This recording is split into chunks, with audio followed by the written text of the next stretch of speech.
നമ്മളിപ്പോ ഒരു തുണിക്കടയിൽ പോയി ഒരു റെഡിമെയ്ഡ് ഡ്രസ്സ് വാങ്ങുന്ന പോലെയാണ് പ്രണയബദ്ധരാവുന്ന എല്ലാവരും. ആ പോട്ടെ, കൊറോണ ടൈംസിൽ നമുക്ക് ആളുകൾക്ക് ഡ്രസ്സ് ഇല്ലാത്ത സമയത്ത് ഓരോ ക്യാമ്പ് നടത്തിയിട്ട് ഉടുപ്പുകളും ഷർട്ടും പാന്റും ഒക്കെ കൊടുത്തു. നമുക്ക് കൃത്യ അളവൊന്നുമല്ലല്ലോ കിട്ടിയത്, ഏതെങ്കിലുമൊക്കെ ഡ്രസ്സായിരിക്കും കിട്ടുക. അത് നമുക്ക് അളവില്ലാത്ത കുപ്പായ ഇടുന്ന പോലെയാണ് പ്രണയിതാക്കളെല്ലാം. പിന്നെ നമ്മളത് ഓൾട്ടർ ചെയ്ത് നമ്മുടെ അളവിലേക്ക് ആക്കാൻ നോക്കുമ്പോഴാണ് പ്രശ്നം. പക്ഷെ വളരെ ശാന്തമായി സൗമ്യമായിട്ട് ഇങ്ങനെ മുന്നോട്ട് പോകുന്ന പ്രണയങ്ങളുണ്ടല്ലോ. വളരെ അപൂർവമായിട്ടുണ്ട്. പക്ഷെ അതിലൊരാള് തീർച്ചയായും അയാളുടെ എല്ലാ കാര്യങ്ങളും തുറന്നു പറയാറില്ലായിരിക്കും.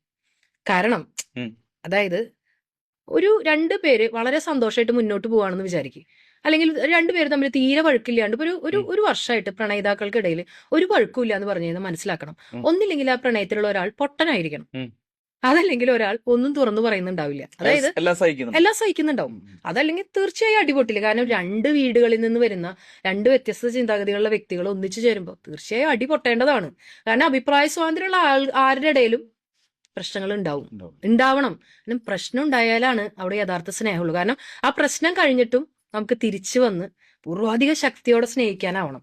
തെറ്റുകളെല്ലാം ഉൾക്കൊണ്ടുകൊണ്ട് എല്ലാ ഇംപെർഫെക്ഷൻസോടു കൂടി നമ്മളെ ആക്സെപ്റ്റ് ചെയ്യാൻ പറ്റുന്ന ഒരാള്, അതൊരു ഭാഗ്യമാണ്.